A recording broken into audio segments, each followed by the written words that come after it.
Very warm welcome to everyone. This is a great day for us. The Department of Quantitative Methods, School of Business and Economics webinar on post-pandemic socioeconomic and political considerations. What lies ahead? I'm really very honored to Professor Qamar Cheema. He has, he's the expert analyst on national and international issues. He has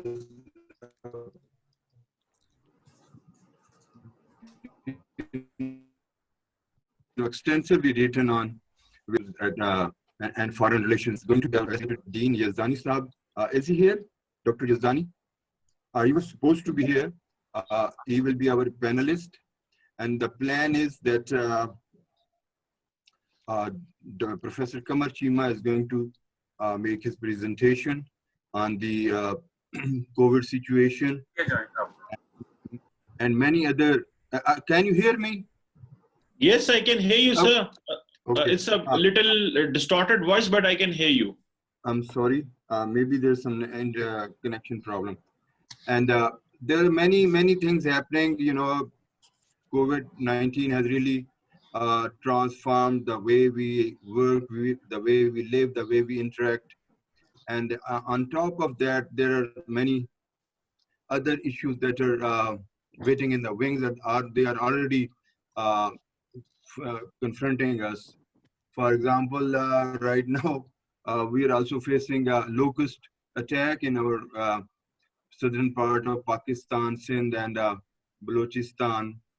And on top of that, there's a lot of international issues being played out.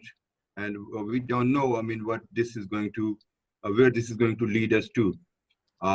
There's a lot of, power play going on at the international level.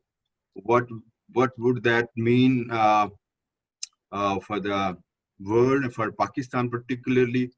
So I really thank all my. There is a lot of distortion. Lot of distortion going on. So I think without waiting anymore, I will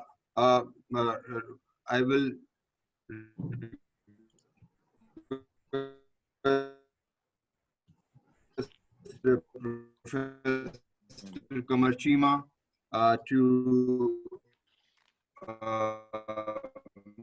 make his presentation. And then sir, please close your mic. Discussion on the forum for questions. Professor Qamar, over to Professor Qamar Cheema Saab.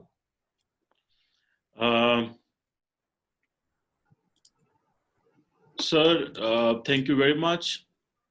It's really an honor for me to speak at the School of Business and Economics and at the University of Management and Technology, Lahore. I really find it an opportunity to share my ideas and thoughts with you people. And I believe that somehow it can help the students, the youth, to understand that how things are being shaped and how things are being moved. So since the topic is about the pandemic and how this post-pandemic situation will be created, like socio-economic, political considerations, what is going to happen. So I think, first of all, what I want to tell to the audience and to my colleagues here, I think in the contemporary strategic environment, states have always relied on conventional understanding of international politics.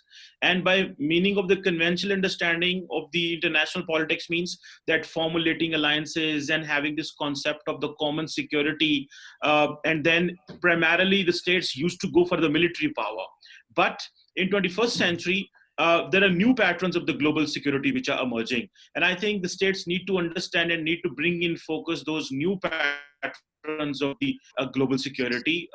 So traditional security is no more the hallmark of state operators or the international operators. Now this is a non-traditional security to whom we call गैर रवायती security अगर हम उसको कहेंगे.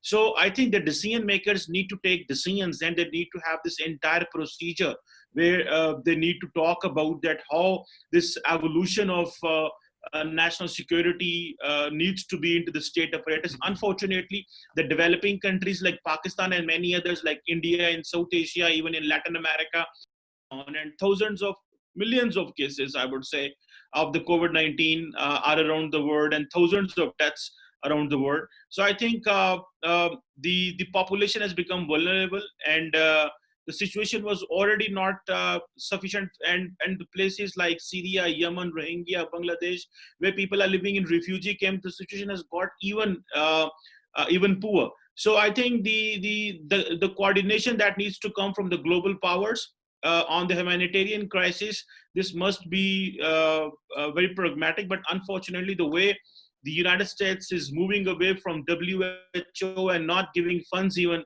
to the WHO is a serious cause of concern. So I think as far as the further societal considerations are, there will be a serious societal security. This pandemic is going to create a serious societal security, and the threats and the vulnerabilities of the masses, they will increase. And it is also going to affect the patterns, those patterns of communal identity and our culture. So, for example, migration used to be very much active. And people from the developing world or the underdeveloped world used to move to the developed world. So because of this, we normally used to take that transportation is no problem these days, but now transportation has become a problem. With this, already, for example, in USA, you have seen that how the Black community is striving for their rights.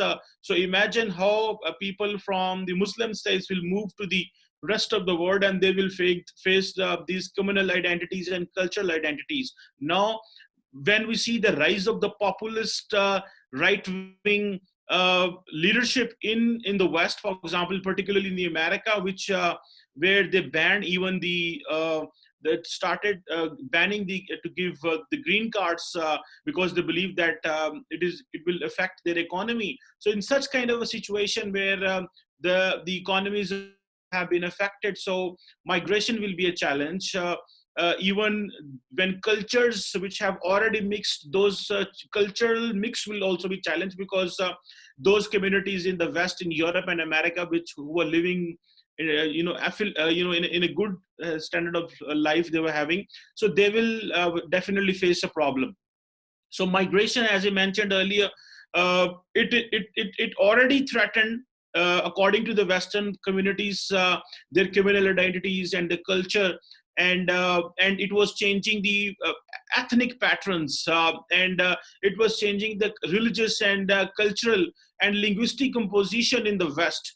So I think the West will be more serious that how we have to take an intake, because as I mentioned earlier, that if this perspective emerges in America, it has emerged in America, and if it goes in Europe even, that we have to stop these migrations, it will be further problem for the developing countries like us, and our society will go further across. And one more thing, the way the situation in Middle East is not good, and many people are coming back, and we are getting some more than $25 billion or $24 billion as a remittance from abroad. So it is going to be a huge challenge for our society, because there will be an unemployment in our country. So I think this flow of masses and flow of people will decrease in coming days, and if the global leadership does not take it very much seriously.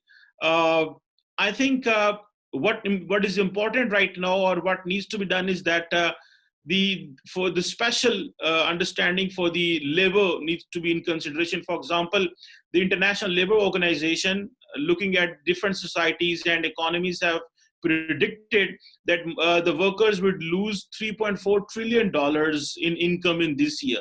So this is a big money for the labor class, and because majority of the people have lost the jobs, and they don't have this facility of working from home. So so this debate of center and periphery, where we call center is a politically demarcated area which is above equator, and south is a politically demarcated area which is below equator. So I think this debate between center and periphery is going to get increased. And for example, uh, the Pakistani leadership in Pakistan thought that we should go for asking to the global financial institutions and to the global leaders. And Prime Minister Imran Khan, when spoke at the World Economic Forum, he spoke of writing off the loans because we have given. He says that we have given money to the poor, and we have we can't pay the debts at this moment and the interest, so there must be some relaxation. Meanwhile, as far as the economy is concerned, there are a lot of repercussions for economy, especially our economy, which is just over 315 or $25 billion economy, and our GDP growth rate was minus recently. So I think we really need to invest in so many other things, and we can find a lot of opportunity. But definitely, when there is no industrialization at place, we have energy, for example, at the moment, but the access to the market is not there. The financial institutions have stopped giving money to the factories and businesses, and whatever the money that is coming and whatever the opportunities given by the state bank and the government, they are for let's say take loans and pay it so that the people don't get jobless.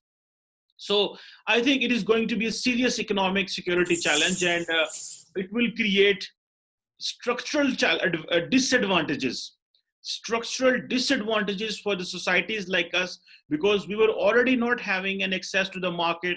We were having challenges to the access to the financial resources, like banks were not giving much of the money. So we were having this late development in the world, and we were less industrialized. And above all, if you just add into the environmental challenges, the way the Western powers and especially the Paris Agreement 2014-15 decided that we should not we should clear that what is going to be the carbon emission level of the countries, and we have to submit by 2020. So I think it is going to be very catastrophic.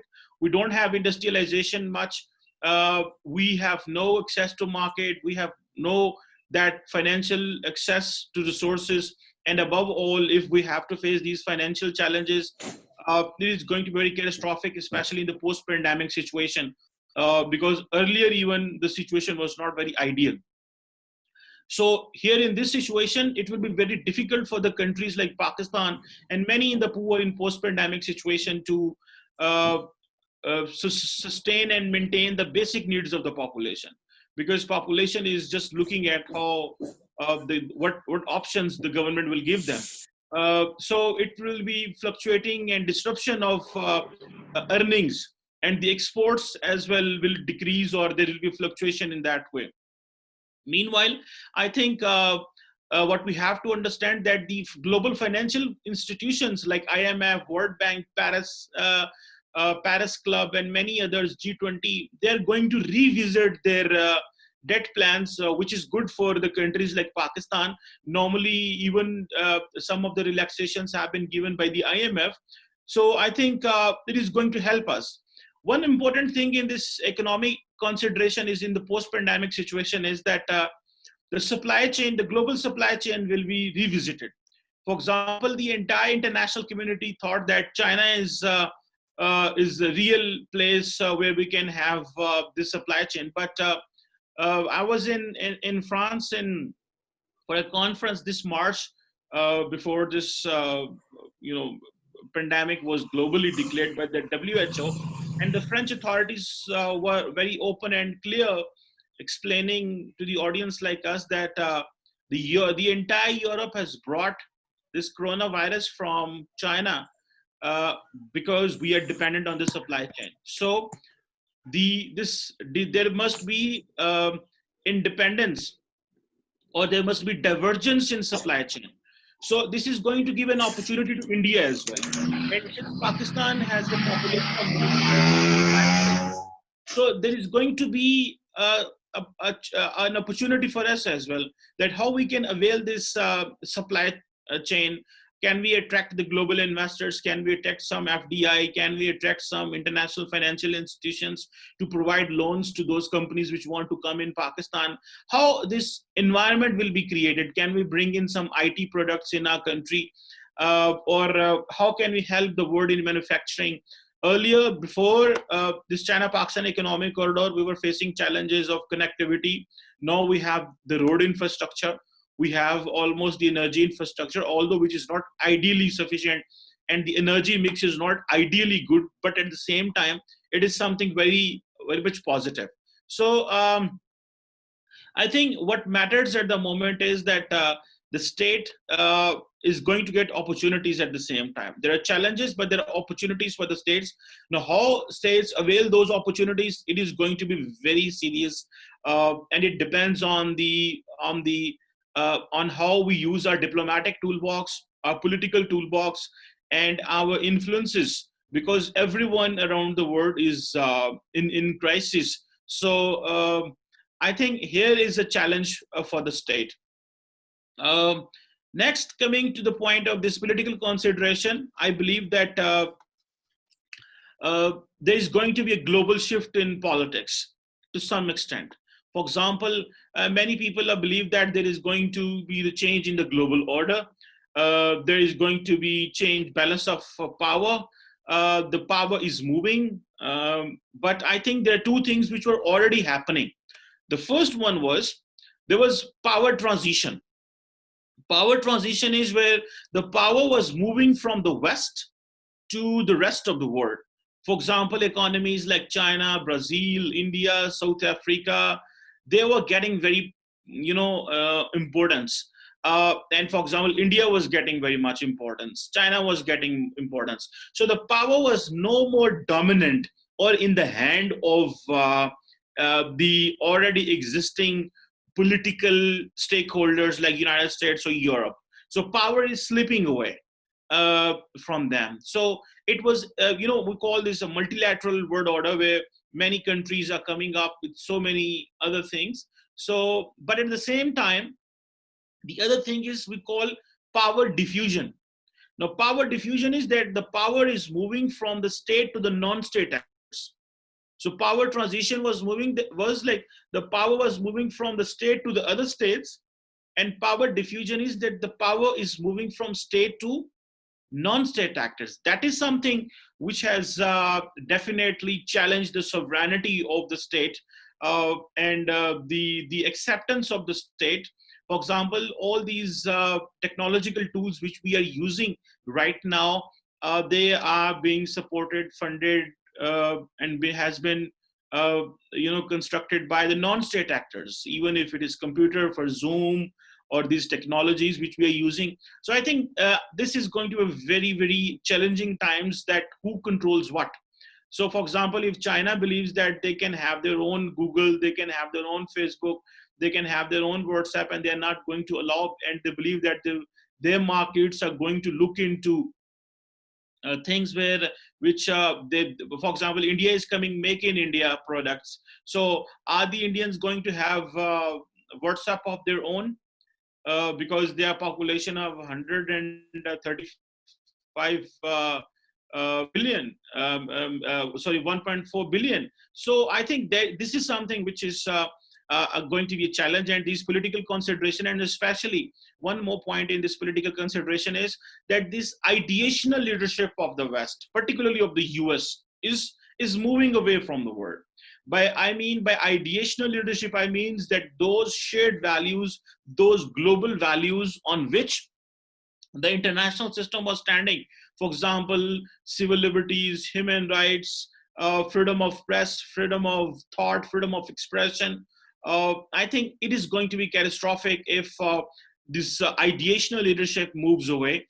Chinese assert with their economic might, then everywhere around the world, people from Australia to Canada or from, you may say, from Russia to Chile or Brazil, they are going to get affected by the Chinese economic model. And the Chinese term is not shared values. The Chinese diplomatic lexicon is shared destiny.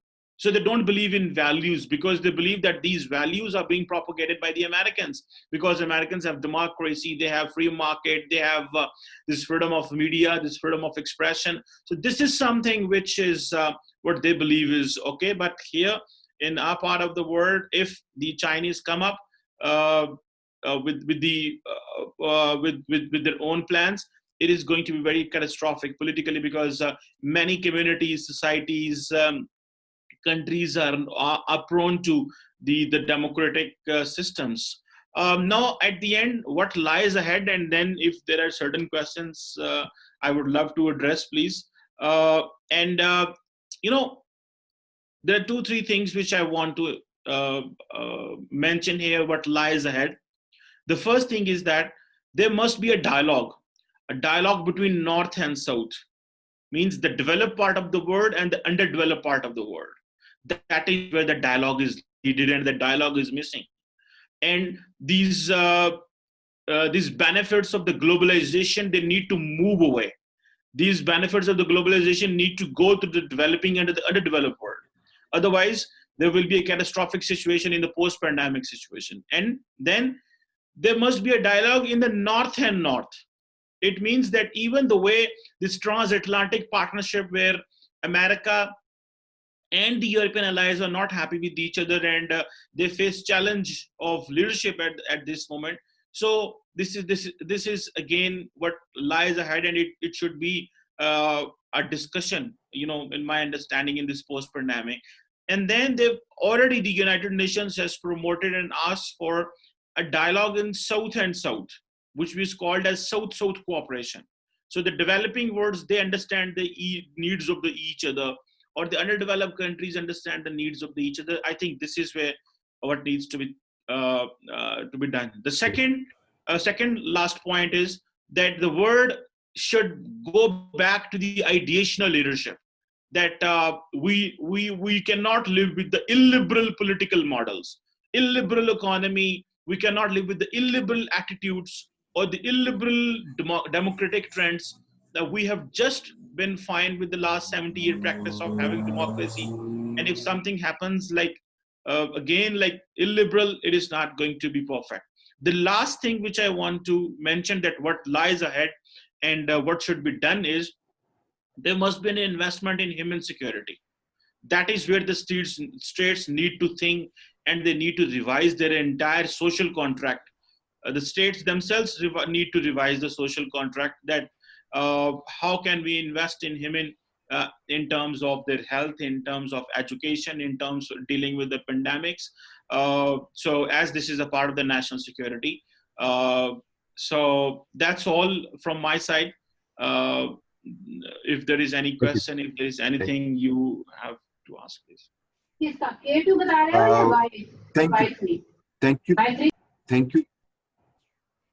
Thank you, Qamar Cheema Saab. Really very important discussion, very important points.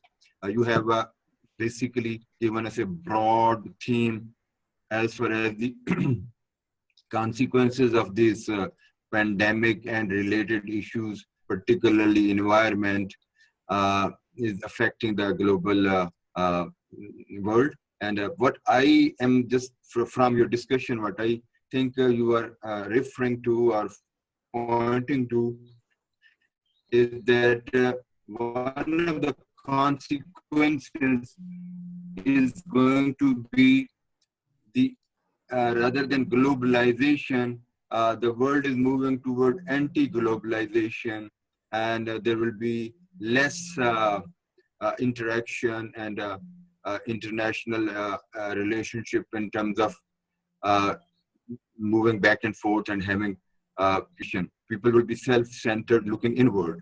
Another question that I quickly want to throw at you is that do during all this pandemic and this critical situation, India has been trying to test water with China, and they are trying to create a war-like situation between Pakistan as well as with Pakistan and India and China. What do you think is at the back of all these maneuvers they're making? Because I think your strategic knowledge about these security issue can shed some light on that. But before that, we start on asking people for their questions and queries, I would request Dr. Naveed Yazdani. He is our Dean at School of Business and Economics, University of Management and Technology. Dean Saab, if you would like to share your thoughts, or if you like to say a few things, few words on this topic, or anything related to this topic, we will be glad to hear from you. Thank you very much, SouthSouth, and thank you very much, Qamar Cheema, for a very informing and stimulating and exciting conversation. Actually, I was just looking at a question by Mr. Rizwan Haider on, Sayyid Ghausali rather, on the factors of business environment that, will stimulate the bilateral economic activities. And with that, I was looking at various changing, business paradigms and the various changing business areas or business model variables, which will be, in fact, as Mr. Dr. Syal said, first of the important thing is going to be a shift towards localization because of the breakdown in probably international supply chains. There has been a severe breakdown in international supply chains because of lack of transportation and because of the fear of spreading the disease. How far, before coming to the word post-corona world or post-corona scenario, we need to understand that, this is not going to be as easy a transition towards normal world as it was in cases of certain other recent, not pandemics, but epidemics. This one is a serious pandemic, and there is no vaccine as yet. There is no long-term treatment as yet in sight.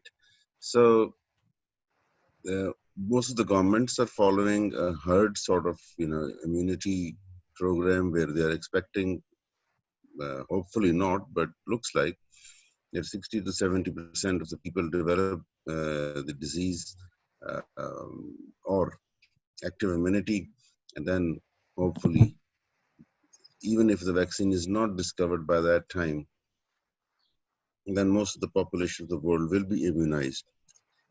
So in that case, the travel restrictions will continue, the transportation restrictions will continue. That will severely compromise the supply chains. So therefore, the shift towards localization will be probably unprecedented in the coming days. Similarly, the importance of technology and the new technology and the use of digitalization, the use of digital tools, IT tools in socioeconomic life. We have already seen there is so much change in the way we used to live about 3 months ago, in the way we used to teach, the way we used to even conduct our classes has entirely changed. And this has caused a major shift across the world, and it has brought opportunities of its own, but then it has created a lot of problems which are not foreseen at all, like the issues of people living in remote areas and the issues of internet connectivity, and especially in countries which are having a little bit of weak IT infrastructures. Then in terms of business environment, people are also talking about a model where more emphasis will be given to variable costs rather than fixed costs, because it is now a sort of situation where the classical blue ocean strategy type strategic management will be the order of the day, because people will need innovation, people will need to innovate in their product and service offerings, but at a price which is affordable, which is the era of charging premium prices is probably going to be a thing of the past in Thank you. coming days. Similarly, businesses, countries will be striving to build their sensing capabilities to get control over the supply chains, to get control over the businesses and the markets. And the resilience of supply chain, therefore, will become crucial in deciding the success of business at national or especially international level. Businesses will need to be like security, issues that like the political situation. The most important element in business will be agility. It's the reactiveness, or the reactive companies or reactive economies will probably face the biggest challenge. And as I said, the ability to sense the environment, and the ability to sense the upcoming changes and to innovate will become the most important. Therefore, not only in business but also in politics, it is the agility. And in governance, I think, especially, which is in many countries, the issue of governance has been exposed, because even in countries like America and certain other supposedly big countries, and even in our own country, there are governance issues when it comes to tackling the disease at provincial or federal levels, or when formulating agile health policies or education policies or business policies. So the task of governance will become a major challenge, and it will need to come out of its traditional bureaucratic iron cages if the economies and if the societies are to be sustained. Now, I think with these few words on the environment of business and how it will change and how it is changing around us at national and international level, I'll give the mic back to Dr. Mukul Sehal sir. Thank you so much.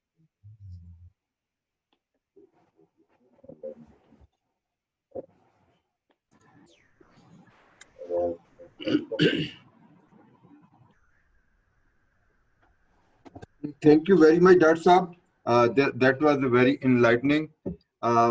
And I think what you have really tried to really, your focus or your understanding of the consequences are so clear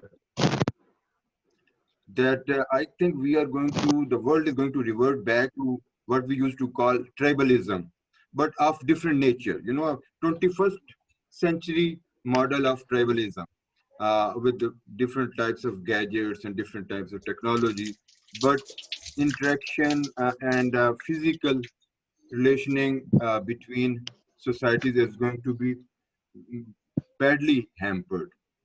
But again, now I request anyone who wants to pose a question or ask has any feedback to our guest speaker, Qamar Cheema sir. Please go ahead. Please raise your hands.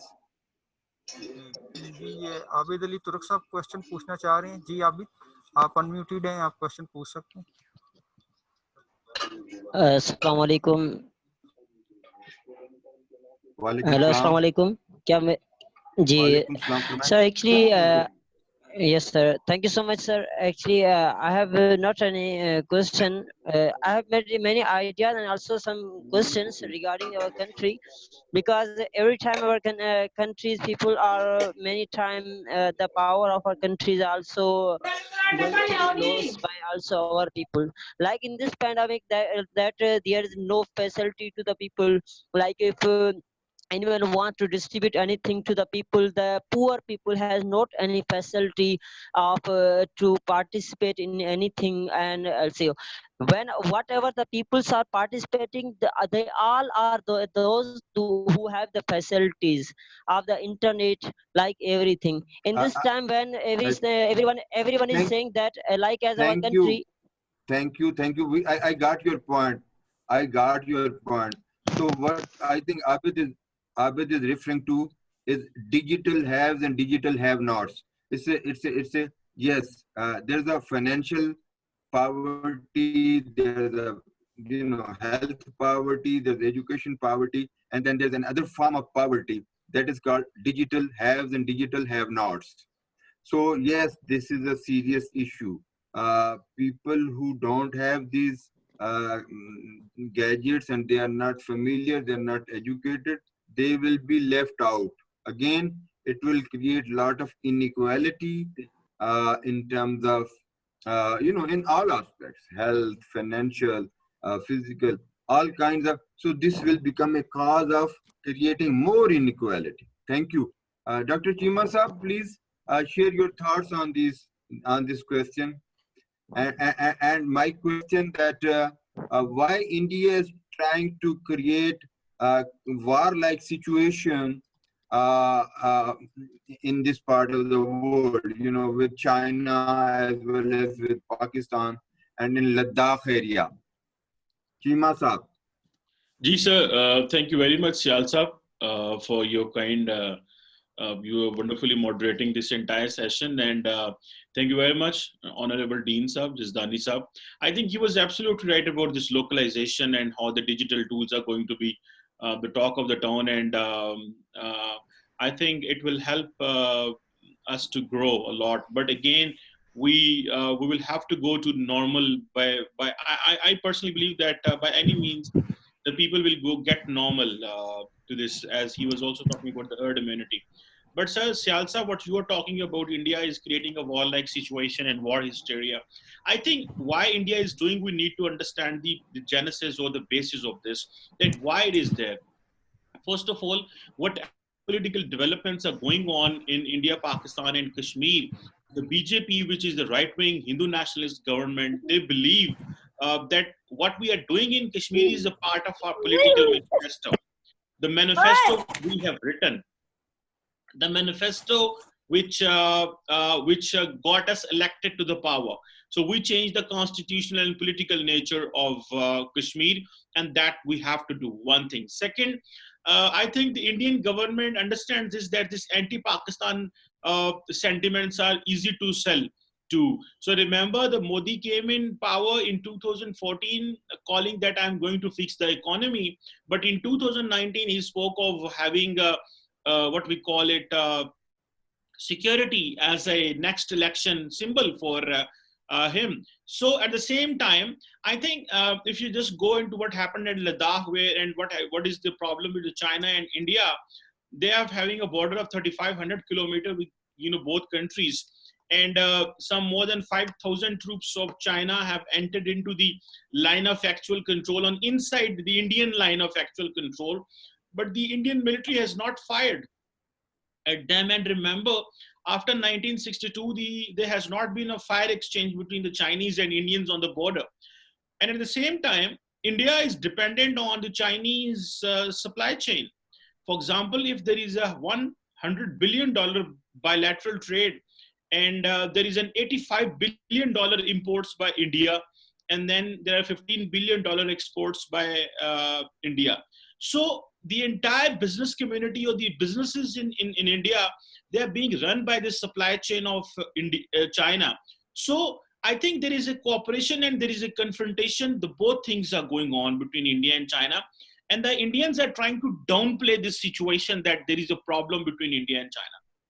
So I think at the same time, this gives the opportunity to assert or to be belligerent to China. So I think this is going to be one of the examples that the Chinese are asserting. They are getting belligerent as well.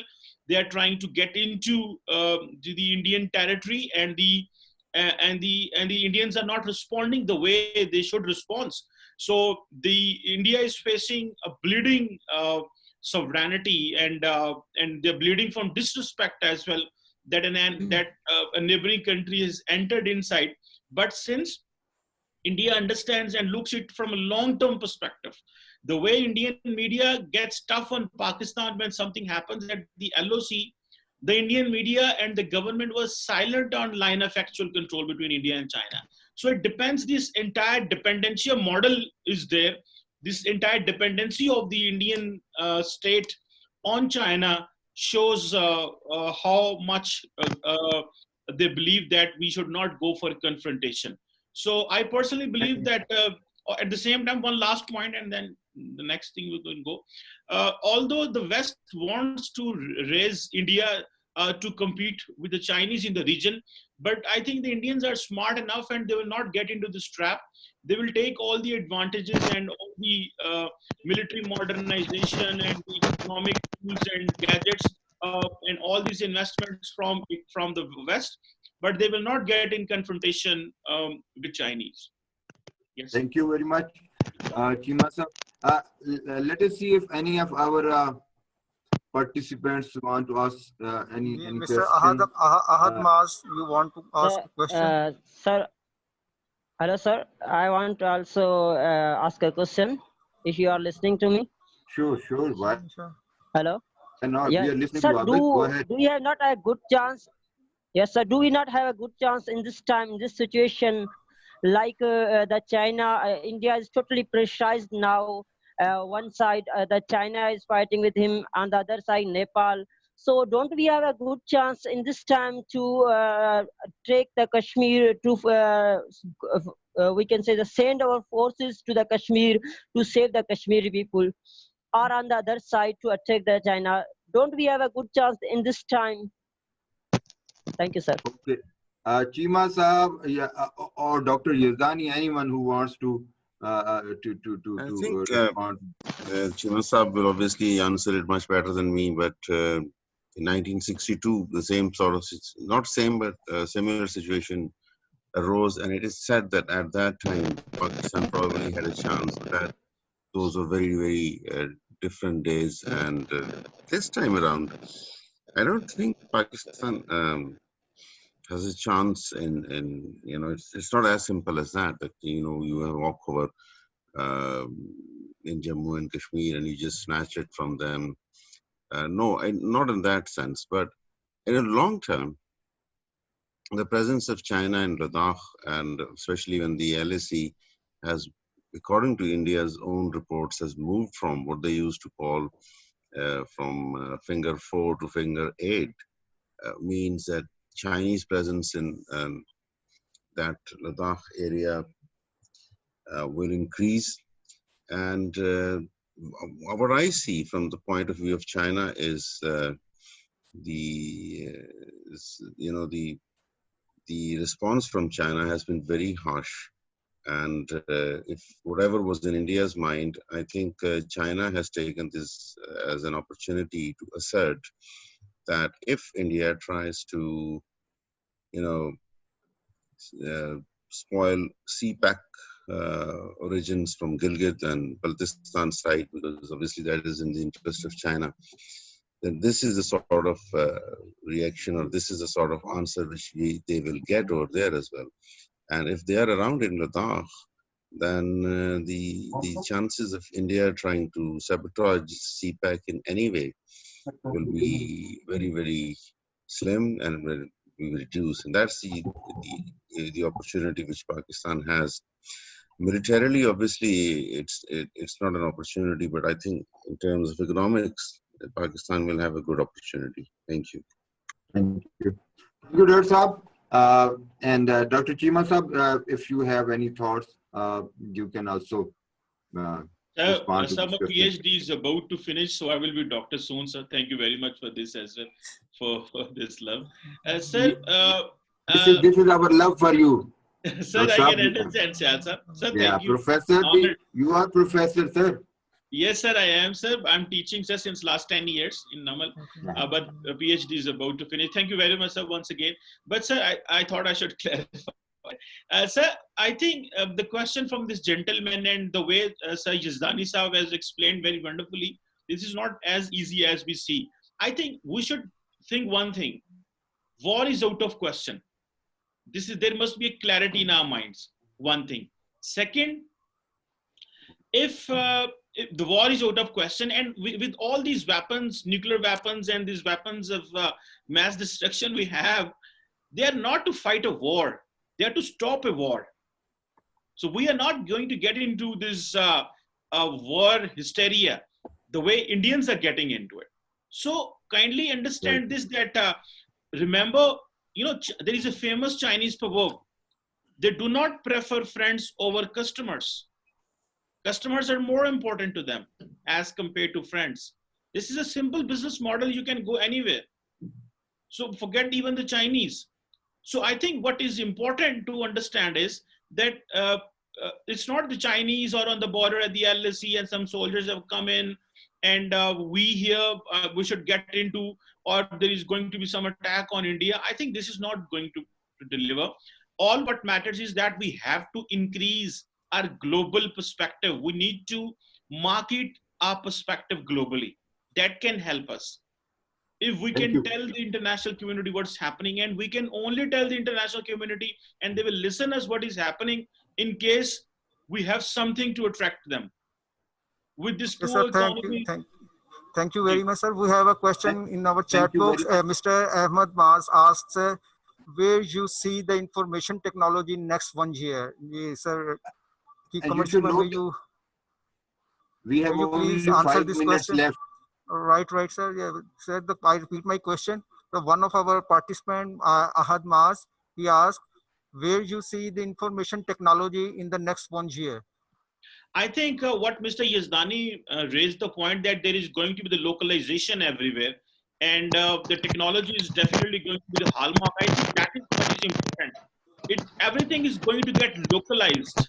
Now people are finding local solutions, and whatever that the dependence of the international, the entire community on the Europe or America for producing these gadgets, I think that is going to get reduced. New patterns of communication, or like India, like China, things are getting shifted here. So I think it's going to be very much important, and we need to invest a lot in IT. We really lack in it. We have just got exposed after this March 15 lockdown that our universities or our institutions or offices or our institutional apparatus was lacking that technological tools to connect with each other. Now we are learning. So all that is our dependence on the others, on the West. Thank you very much. One more question, sir. One last question. Mr. Syed Ghosali, he asked, what are the factors of the business environment that stimulate mostly the bilateral economics activities? Sorry, can you please repeat the question? Yeah. What are the factors of business environment that stimulate mostly the bilateral economic activities? I think there must be a clarity in the question. Is not clear. But I think the question is not clear. But I think the liberal economy is going to deliver a lot at the way it is delivering, and for this, I think the states need to reach out and remember one thing. In countries like Pakistan, one last point I'm saying, in countries like Pakistan and in the world, two things are needed: energy and ideas. If you have energy and ideas, things are going to be very much fine. Sir. Thank you very much, Cheema Saab. We are only left with few minutes, and I would like to conclude by saying that really I'm honored. I feel so good after listening to your presentation and Dr. Yazdani Saab's ideas. This we feel very you know much more enlightened now. And I think the point again comes back. I think the main theme seems to be that we will be looking inward going forward. The whole system is going to be inward looking all across the globe. And we should try to harness our potential as a society. And we should start reducing our reliance on the external sources. Try to move toward exploiting and harnessing our resources, and particularly the human capital. This country has a huge potential in terms of harnessing the youngsters, young population. Uh, we have a huge young population, so education and health should be priorities going forward. And of course, environment is the major thing that we should also keep in mind. So this was really an excellent forum, and I really thank all the organizers of this webinar, particularly Ms. Romila Qamar, who was always on the forefront and trying to make it possible, and Mubashir Munir Saab. And finally, I really thank from the core of my heart Dr. Cheema again for being here and presenting his ideas, and Dr. Yazdani Saab taking his precious time to be here with us this morning. So, ladies and gentlemen, this is we here conclude this session, and we are very thankful for your participation. All the best. Bye bye. Thank you. Thank you very much.